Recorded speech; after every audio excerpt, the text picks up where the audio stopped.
The massive council chamber stretched across several kilometers, its crystalline walls pulsing with bioluminescent patterns that translated emotions between dozens of alien species.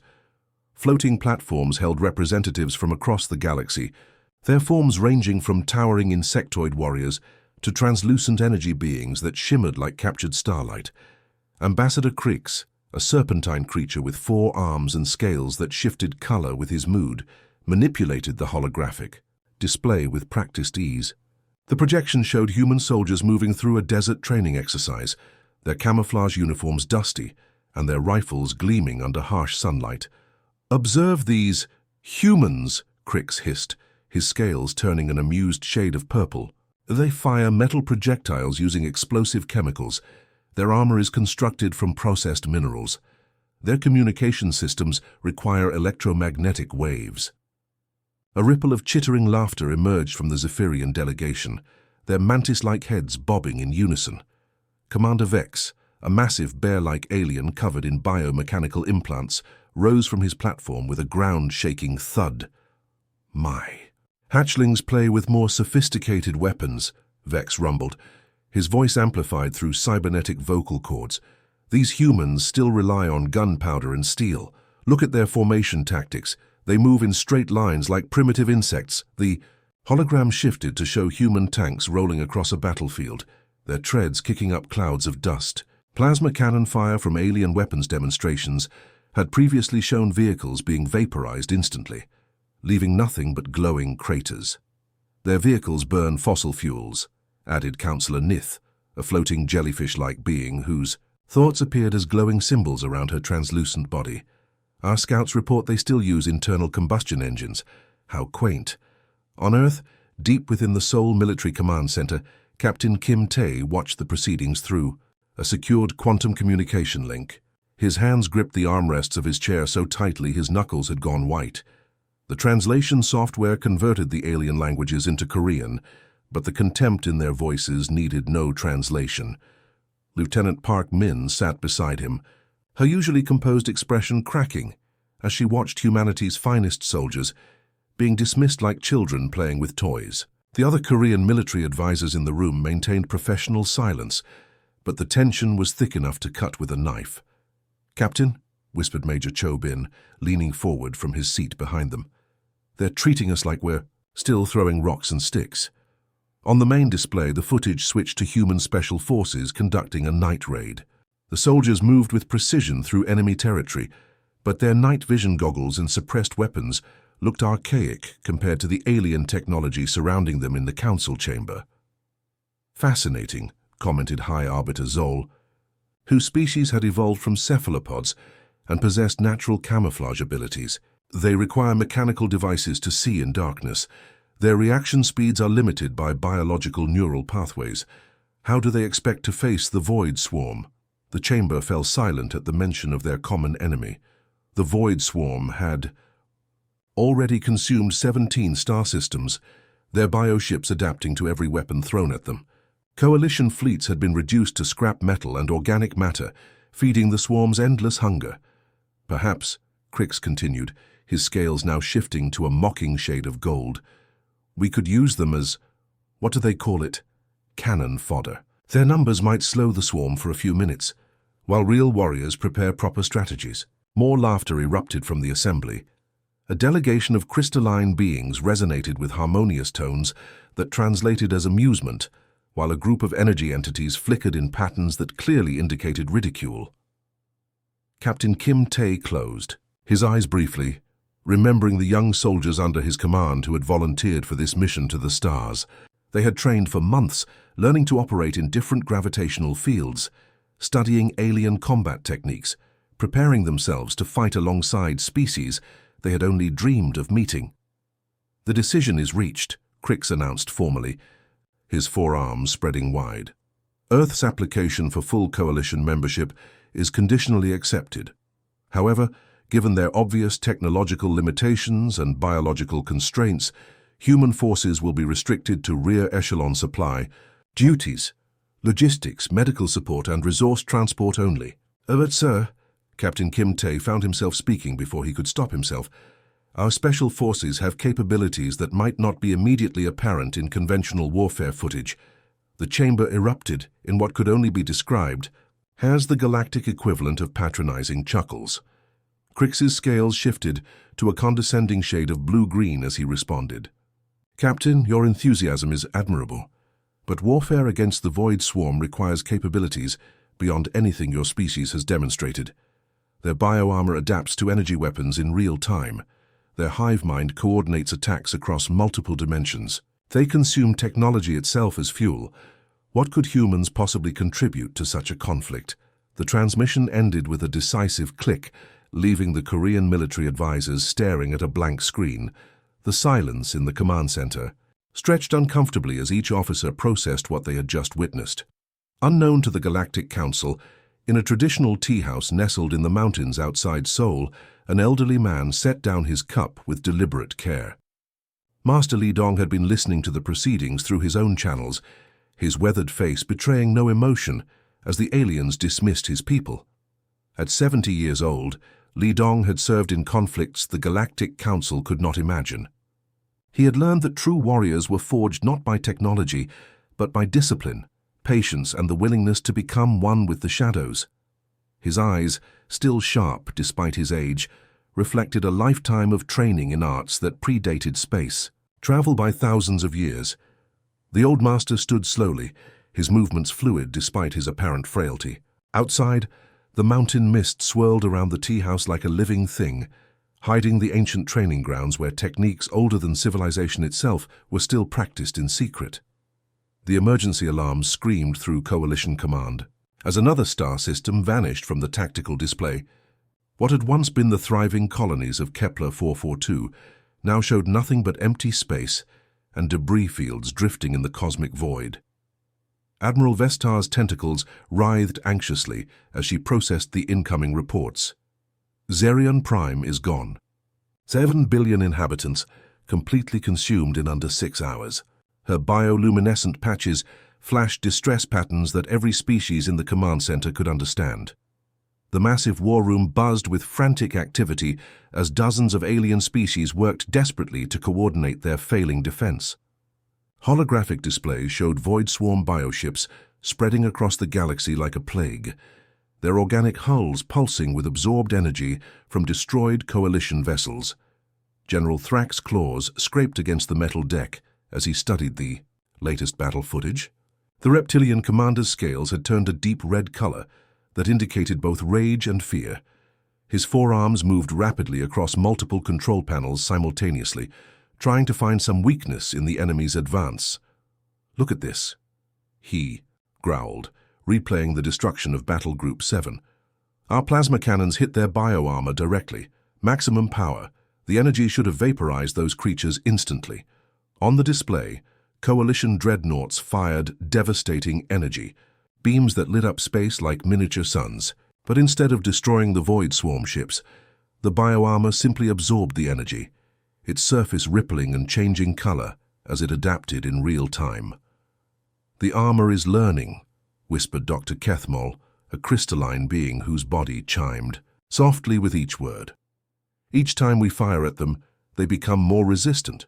Their organic technology is rewriting itself at the molecular level. Worse than their adaptive defenses were the swarm's tactical abilities. What had started as seemingly mindless creatures had revealed themselves to be a perfectly coordinated hive intelligence. When Coalition forces tried flanking maneuvers, the swarm anticipated them. When they attempted diversionary attacks, the creatures ignored the feints and struck at real targets. "They're not just adapting to our weapons," Admiral Vesitar observed, her voice filled with growing dread. "They're adapting to our minds. Every strategy we've used for the past 1,000 years, they counter before we can even implement it." Captain T. Kim Tae stood at his assigned station aboard the Coalition flagship, watching the disaster unfold with growing frustration. His hands clenched behind his back as he monitored the casualty reports streaming in from across the galaxy. Earth's contribution to this war effort remained pathetically limited to supply runs and medical evacuations. The human cargo ships were fast and reliable, but they felt useless compared to the massive alien warships being torn apart by the swarm. Korean crew members worked efficiently alongside their alien counterparts, but Kim Tae could see the doubt in their eyes. They had come to the stars to fight alongside galactic heroes, not to haul ammunition while civilizations burned. "Captain," Communications Officer Choi Hannah called out, her voice cutting through the chaos of the command bridge. "Priority transmission. Coming in from Earth Command, it's marked for your eyes only." Kim Tae frowned as he moved to a secure communication terminal. Earth Command rarely sent direct messages during active combat operations. The encryption protocols took several seconds to decode, revealing a video feed that made his breath catch. In his throat. Master Lee Dong appeared on the screen, but he looked nothing like the elderly man who had served tea in the mountain retreat. Gone were his simple civilian clothes, replaced by form-fitting black garments that seemed to absorb light itself. The fabric moved with him like a second skin, incorporating technology that Kim Tae didn't recognize. Behind the master stood 5 figures in similar attire. Sergeant Yoon Jae, a former Special Forces operator, whose file was mostly classified. Corporal Han Sol, a woman whose movements suggested lethal training despite her quiet demeanor. 3 others whose faces were obscured, but whose posture screamed professional killer. Captain Kim Tae, Lee Dong spoke with the quiet authority of someone accustomed to being obeyed without question. "We've been monitoring the situation. The coalition is fighting the wrong war. Master, with respect, the entire galactic military is engaged. What could possibly—" "They're fighting with their strengths," Lee Dong interrupted gently. "Advanced technology, superior firepower, coordinated fleet tactics, everything the swarm has learned to counter over the past 3 weeks." Kim Tae glanced. Around the command bridge, where alien officers continued their desperate attempts to find a technological solution to an impossible problem. General Thrak was ordering another plasma bombardment, his voice carrying the edge of desperation. "Request permission to deploy specialized Earth unit," Lee Dong continued. 6 operatives, minimal equipment, unconventional approach. "Sir, I don't have the authority to put me through to Coalition Command. Now." Something in the old master's tone made Kim Tae comply without further argument. Within moments, the transmission was being broadcast to the main tactical display, where every senior officer in the war room could see it. General Thrak's 4 eyes focused on the screen with obvious irritation. "Human, we are in the middle of a galactic crisis. Your cargo ships are performing adequately, but now is not the time for—" "Your plasma weapons don't work," Lee Dong stated simply. "Your energy shields are useless. Your tactical computers cannot predict their movements. Every advantage your species have developed over millions of years of evolution has been turned against you." The war room fell silent. Several alien commanders bristled at the blunt assessment, but none could argue with its accuracy. "What could humans possibly offer that our elite forces cannot?" General Thrak demanded, his scales shifting to aggressive, orange patterns. Lee Dong's weathered face remained perfectly calm as he delivered his response. "The element of surprise." Behind him, Sergeant Yoon Jae stepped forward slightly. In his hands, he held what appeared to be an ancient blade, its metal surface etched with patterns that predated space travel. Beside him, Corporal Hansol moved with fluid grace that suggested training in arts the galactic community had never encountered. "The swarm expects energy weapons, so we'll use steel. They anticipate group tactics, so we'll move alone. They monitor electronic communication, so we'll rely on discipline and instinct." Lee Dong's eyes never left the screen. "Give us 1 ship, 1 chance. What do you have to lose?" The question hung in the air as another star system disappeared from the tactical display, its light snuffed out by an enemy that seemed unstoppable. The tiny infiltration pod looked like nothing more than a chunk of metallic debris floating through. The asteroid field surrounding the Void Swarm's primary hive ship. Its surface had been treated with experimental compounds that absorbed all forms of electromagnetic radiation, making it invisible to the enemy's sophisticated sensor arrays. Inside the cramped capsule, Master Lee Dong sat in perfect meditation posture, his breathing so controlled that his oxygen consumption had dropped to barely measurable levels. The pod's life support systems had been designed for a 6-hour mission, but the Master's techniques would allow him to survive for days if necessary. Around him, the battle for the Helix Nebula raged with devastating intensity.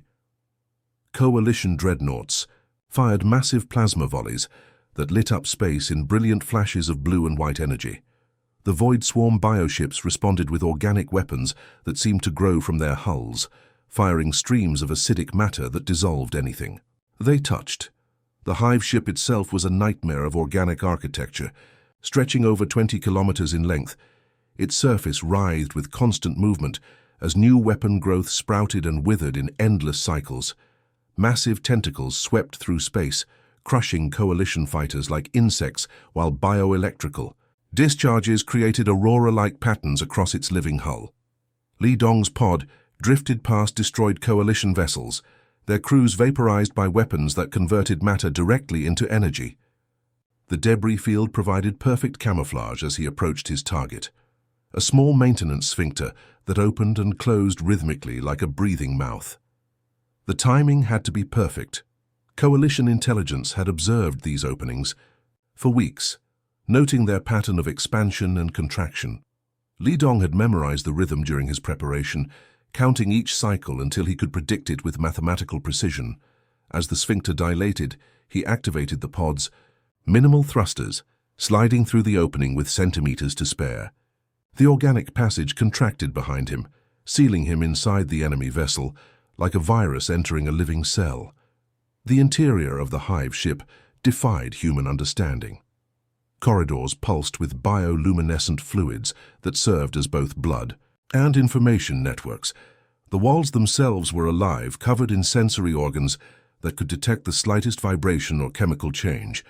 Breathing pockets of atmosphere existed in some sections, while others contained only vacuum, forcing any intruder to constantly adapt to changing environmental conditions.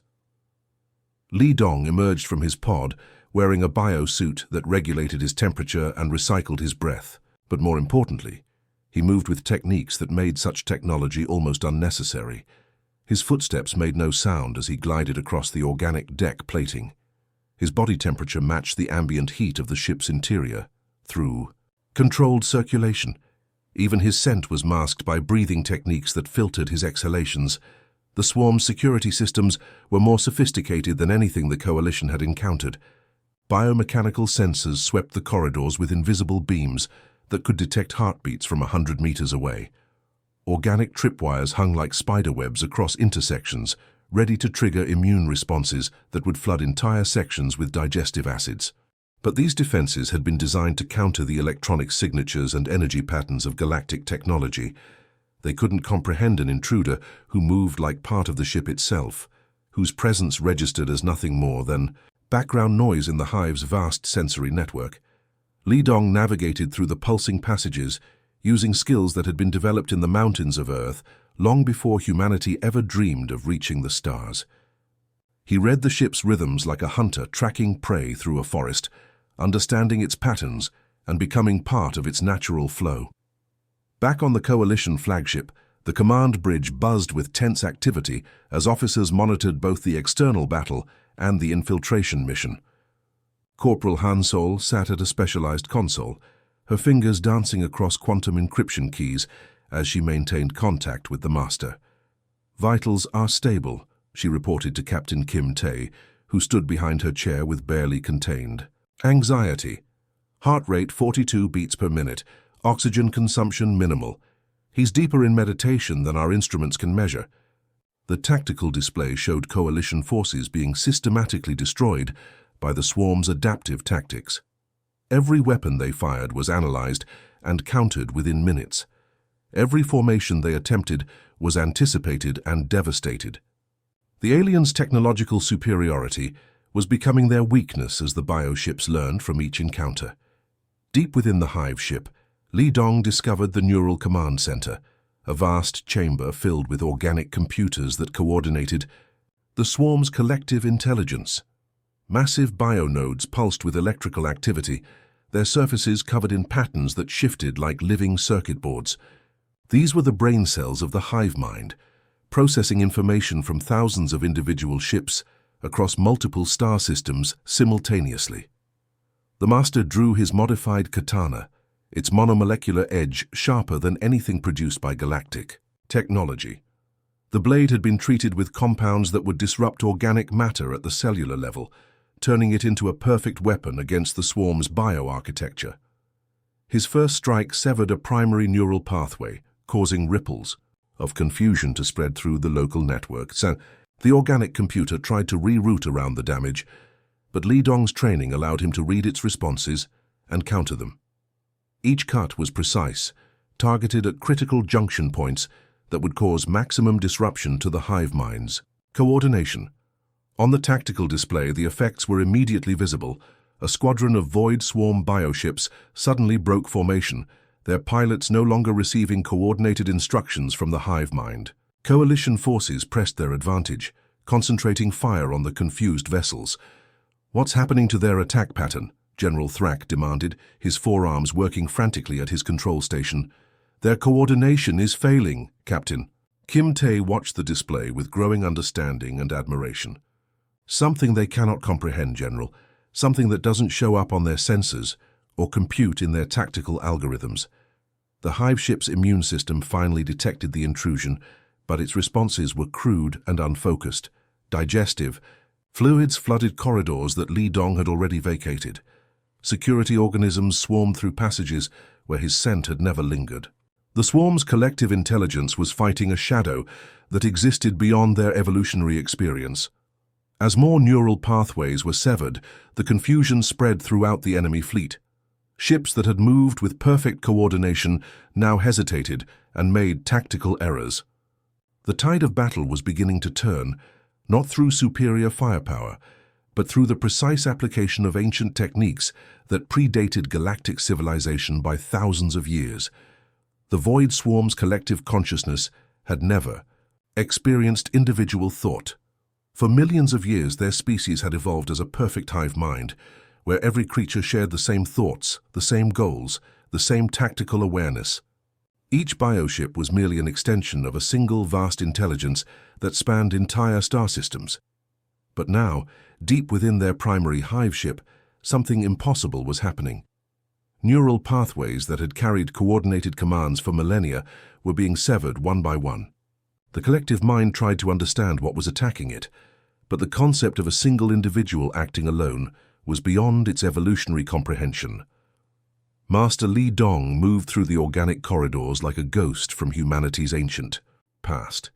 His breathing matched the rhythm of the ship's biological functions, his heartbeat synchronized with the pulsing of the bioelectrical systems around him. To the swarm's sensors, he had become part of the ship itself, invisible because he didn't register as a separate entity. Through his encrypted communication device, barely larger than a grain of rice and hidden within his ear, Li Dong began, transmitting instructions to the other Korean operatives scattered across the battlefield. "Sergeant Yoon Jae report," he whispered, his voice so quiet it barely disturbed the air around him. 3 kilometers away, aboard a secondary hive ship. That served as a weapons coordinator. Sergeant Yoon Jae pressed himself against the curved wall of an organic passage. The surface felt warm and alive beneath his hands, pulsing with the alien creature's life force. "Master, I'm approaching the targeting nexus," Yoon Jae replied through his own microcommunicator. "The biosensors are sweeping constantly, but they're designed to detect energy signatures. They can't see me when I move like this." Yoon Jae demonstrated the techniques he had learned in the Korean mountains, flowing along the corridor like water, finding the path of least resistance. His movements were so fluid and natural that the ship's immune system didn't recognize him as a foreign presence. Each step placed his feet exactly where the organic deck plating was strongest, avoiding the pressure-sensitive areas that would trigger defensive responses. In his hands, he carried weapons that would have seemed primitive to any galactic observer. A modified combat knife with a ceramic blade that wouldn't trigger metal detectors. Throwing stars crafted from organic materials that mimicked the ship's own composition. A short sword whose edge had been sharpened using techniques passed down through generations of Korean craftsmen. "Remember," Li Dong's voice whispered through all their communicators simultaneously, "breathe with the ship. Become one with the shadows. The enemy sees only what they expect to see." Aboard the coalition flagship, Corporal Han Sol monitored the infiltration from her specialized console. Her screens showed the vital signs of 6 Korean operatives spread across different Void Swarm vessels, but more importantly, they displayed the growing chaos in the enemy fleet's coordination patterns. "Captain Kim Tae," she reported, her voice filled with controlled excitement. "The swarm's tactical efficiency has dropped by 37% in the last 10 minutes. Their ships are starting to make individual decisions instead of following collective commands." On the main tactical display, the evidence was undeniable. Void Swarm bioships that had moved with perfect synchronization were now hesitating, making contradictory maneuvers, even firing at positions where their own forces had been moments before. The hive mind was fragmenting as its neural networks suffered systematic damage. Captain Kim Tae watched the transformation with growing amazement. "They're not just disrupting the enemy's communications," he realized aloud. "They're forcing the swarm to think in ways it was never designed to handle." The Korean operatives had spread throughout the enemy fleet like a virus of individuality. Private Kim Woo had infiltrated a bioship that controlled the swarm's sensor arrays, using techniques his grandfather had taught him for hunting in dense forests. He moved through the organic passages by reading the subtle changes in air pressure and temperature, navigating by senses that required no technology. On another vessel, Specialist Park Jin used ancient meditation techniques to slow his metabolism until he barely registered as a living being. The ship's bioscanners detected him as nothing more than organic matter, no different from the vessel's own internal structures. His mission was to disable the coordination nodes that allowed the swarm to share tactical information between ships. Each operative carried modified traditional weapons that had been crafted specifically for this mission. The blades were made from materials that would disrupt the swarm's organic technology at the molecular level. The throwing weapons were designed to sever neural pathways with surgical precision. Even their clothing had been woven with fibers. That would confuse the enemy's sensory organs. "Master," Sergeant Yoon Jae's voice crackled through the communication network. "I've reached the targeting nexus. The organic computers here are massive, bigger than anything we trained for." "Size is irrelevant," Lee Dong replied calmly, as he continued his own systematic destruction of the primary hive ship's neural network. "Find the central processing node. It will be the largest, most protected structure in the chamber. But remember, protection assumes the enemy will attack with force. We attack with precision." The techniques being employed were older than galactic civilization itself. Korean martial arts that emphasized fluid movement over brute strength, meditation practices that allowed perfect control over breathing and heart rate, mental disciplines that could focus the mind to incredible levels of concentration and awareness. But most importantly, these were arts developed for individual warriors, not collective forces. Every technique emphasized personal responsibility, independent thinking, and the ability to adapt to changing circumstances without external coordination. These concepts were completely alien to the Void Swarm's hive mind mentality. As the Korean operatives continued their work, the effects spread throughout the enemy fleet like ripples in a pond. Bioships that had shared perfect tactical awareness began making isolated decisions. Weapon targeting became erratic as coordination nodes failed. The swarm's adaptive defenses, which had learned to counter every galactic weapon, couldn't adapt to tactics that changed with each individual warrior's personal style. General Thrak watched the tactical display with 4 eyes wide in disbelief. "Impossible," he muttered, his scales shifting through colors that indicated both confusion and hope. "Their formation integrity is collapsing. How are 6 humans accomplishing what our entire fleet could not?" Captain Kim Tae smiled as he watched. Ancient Korean wisdom triumph over advanced galactic technology. "Because they're not fighting as humans, or as Koreans, or as coalition forces," he explained. "Each one is fighting as himself, using techniques that can't be predicted or countered, because they're based on individual creativity and personal skill rather than standardized tactics." The Void Swarm's collective consciousness was experiencing something that could only be described as a mental breakdown. Its perfectly coordinated thoughts were being interrupted by gaps where neural pathways had been severed. The hive mind was fragmenting into confused individual pieces, each trying to operate independently, but lacking the evolutionary programming to do so effectively. On the battlefield, coalition forces finally began pressing their advantage as the enemy's coordination crumbled.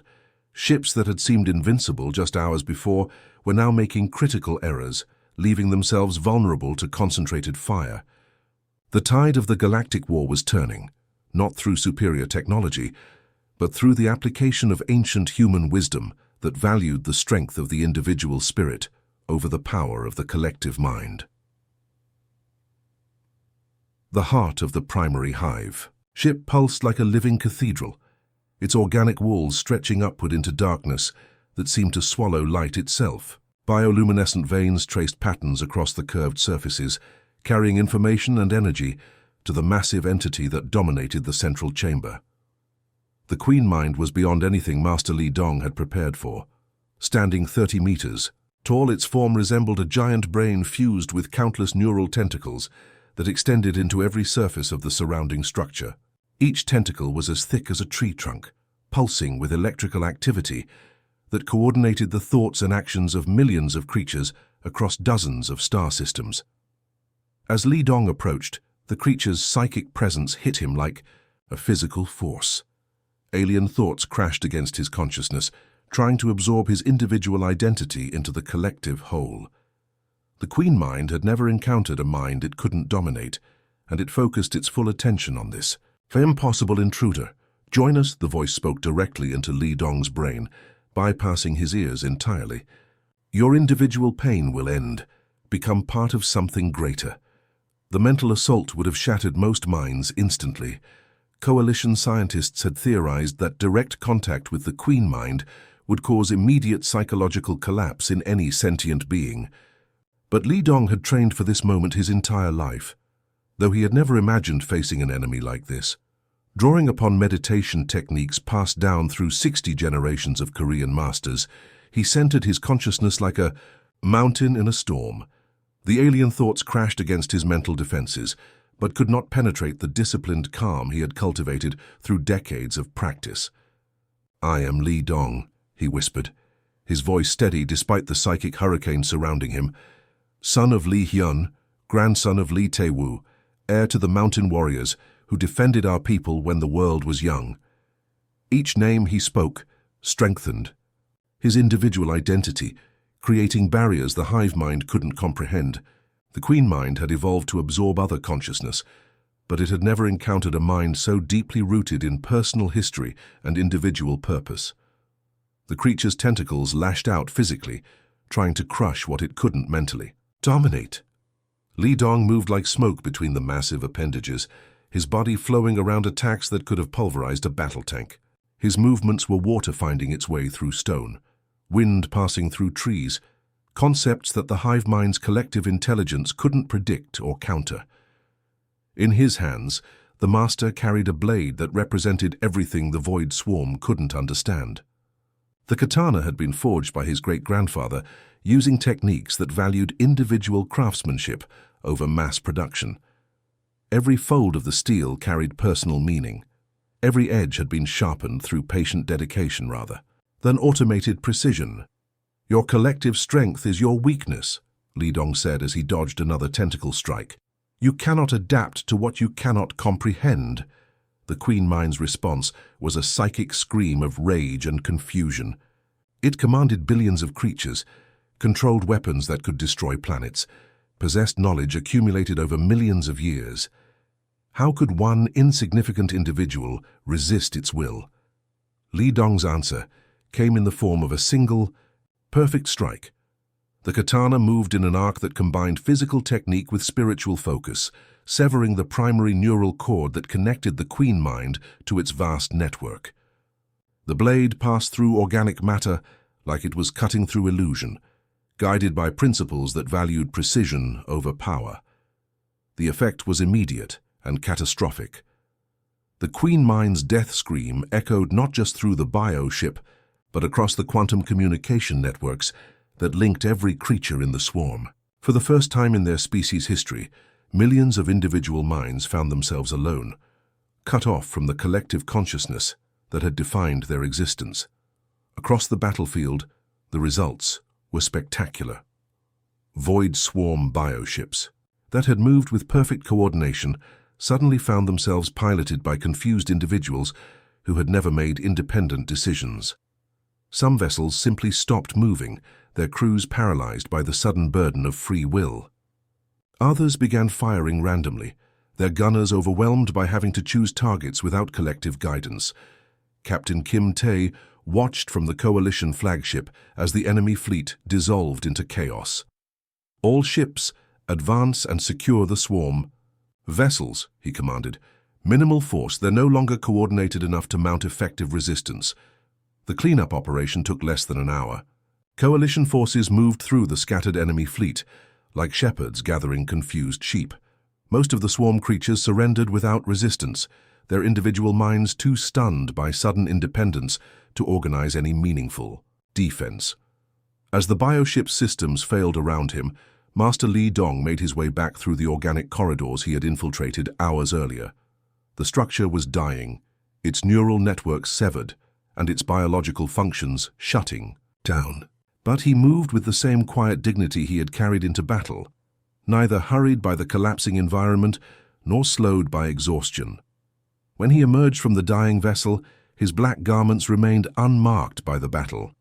The specialized fabric had been designed to be invisible to the enemy's senses, but it also represented something deeper, the idea that true strength left no trace, that the greatest victories were achieved through precision rather than destruction. The Coalition fleet had assembled in formation to witness his return. Thousands of alien warriors from dozens of species watched as a single elderly human floated in the void, his rescue shuttle approaching with quiet dignity rather than triumphant fanfare. Back aboard the flagship, Ambassador Crix waited with the rest of the Coalition leadership. The serpentine diplomat's scales had shifted to colors that indicated profound humility and respect. When Li Dong was brought aboard, Crix approached and performed the deepest bow his species could manage. "Master Li Dong," he said, his voice carrying genuine reverence, "the Coalition formally apologizes for our misconceptions about human capabilities. We understand now that strength cannot be measured by technology alone." General Thrak stepped forward, his forearms spread in a gesture of honor. "Captain Kim Tae, I hereby announce Earth's full membership in the Galactic Coalition. Your warriors have demonstrated that true military effectiveness comes from the discipline and spirit of those who serve, not merely the weapons they carry." Li Dong accepted the recognition with a simple nod, his weathered hands folded peacefully before him. "A warrior's greatest victory," he said quietly, "is the battle that ends without unnecessary bloodshed. Today, we have freed an entire species from the prison of collective thought. That is worth more than any conquest." The other Korean operatives had returned safely from their missions, each carrying the quiet satisfaction of duty fulfilled rather than the celebration of victory. Sergeant Yoon Jae bowed to his master, while Corporal Han Sol reported that the swarm creatures were already beginning to show signs of individual personality development. In the weeks that followed, Earth's shadow specialists became the Coalition's most requested tactical advisors. Military academies across the galaxy established exchange programs to study human approaches to individual training and mental discipline. The ancient arts of Korea, developed in mountain monasteries thousands of years before space travel, became the foundation for new military doctrines that valued personal skill over technological superiority. But perhaps most importantly, the freed void swarm creatures began their own journey toward individual identity.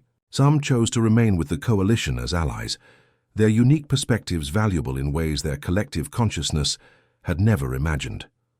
Others returned to their home systems to explore what it meant to be truly alone with their thoughts. For the first time in their species' history, Master Li Dong returned to his tea house in the Korean mountains, where he continued to teach students who came from across the galaxy to learn the arts of individual strength. His greatest lesson remained simple, that true power came not from joining the crowd, but from the courage to stand alone when standing was necessary. The galaxy had learned that sometimes the oldest wisdom was the most powerful weapon of all. The end.